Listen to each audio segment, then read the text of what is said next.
ഇപ്പോൾ ഏറ്റവും latest film എന്ന് വെച്ചാൽ വിലായത് ബുദ്ധയാണ് ലാസ്റ്റ് വായിച്ചത്. പിന്നെ അതിന് മുന്നേ ലോക തുടരും അങ്ങനെ ഉണ്ടായിരുന്നു. ഇപ്പോൾ ജെയ്ക്സിൻ്റെ ഒരു വർക്കാണ് ഇപ്പോൾ ലാസ്റ്റ് വായിച്ച് നിൽക്കുന്നത്. അതിപ്പോൾ തിയേറ്ററിൽ ഓടിക്കൊണ്ടിരിക്കുകയാണ്. ബാക്ക്ഗ്രൗണ്ട് സ്കോറിനൊക്കെ നല്ല അഭിപ്രായമുണ്ട്. കാണാൻ പറ്റിയില്ല, ഫിലിം കാണാൻ പറ്റിയില്ല. നമ്മൾ വായിക്കുമ്പോൾ ചെറിയ ക്ലിപ്പിങ്സ് കാണുന്നതല്ലാതെ ടോട്ടലായിട്ട് നമ്മൾ തിയേറ്ററിൽ തന്നെ പോയി കാണണം. എന്നാലേ അതെന്താണെന്ന് ശരിക്കും ടോട്ടലായിട്ട് മനസ്സിലാവുള്ളൂ. നമ്മൾ ആ വയലിൻ്റെ ആ BGM വരുന്ന സ്ഥലത്തുള്ള കുറച്ച് ഏരിയ മാത്രമല്ല നമ്മൾ അവിടെ വായിക്കുമ്പോൾ കാണുള്ളൂ. പിന്നെ അല്ലാതെ മ്യൂസിക് സീനിൽ ഞാൻ സ്റ്റീഫൻ ദേവസിലൂടെ വായിക്കുന്നുണ്ട്. അപ്പോൾ പുള്ളിയുടെ കൂടെ ടൂറുണ്ട്, കുറേ അടുത്ത വർഷം ലാലേട്ടനായിട്ടൊരു ടൂറുണ്ട്.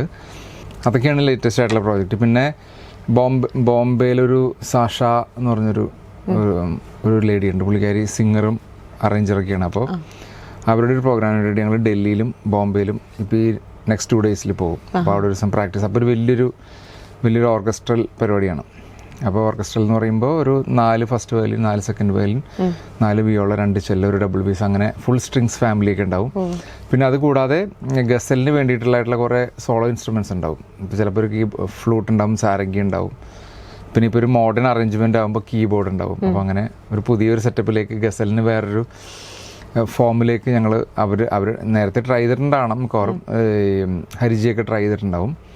അപ്പം ഞങ്ങൾ ആദ്യമായിട്ട് ഇങ്ങനത്തെ ഒരു പ്രോജക്റ്റിന് വേണ്ടിയിട്ട് ഇപ്പോൾ ഈ അടുത്ത ദിവസങ്ങളിൽ പോകും. ഡൽഹിയിൽ 2 ഷോ, ഡൽഹിയിൽ ഒരു ഷോ, ബോംബെയിൽ, അങ്ങനെ.